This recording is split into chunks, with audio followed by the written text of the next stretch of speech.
आफ्नै गाडी चलाउँदै अगाडि बढिराख्नु भएको छ। हामी दुर्गा प्रसादसँगै अगाडि बढिरहेका छौँ। यहाँ निकै ठुलो मात्रामा युवाहरूको उपस्थिति देख्न सकिन्छ।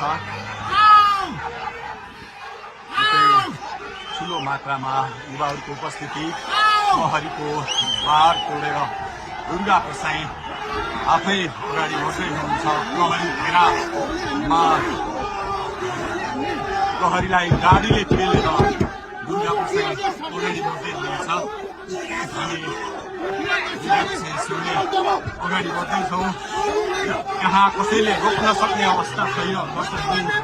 प्रहरीलाई दुर्गा प्रसाईले पेलेर अगाडि बढिरहेको भएको छ। प्रहरी गाडीको चाबी खोज्न लागि परेको छ।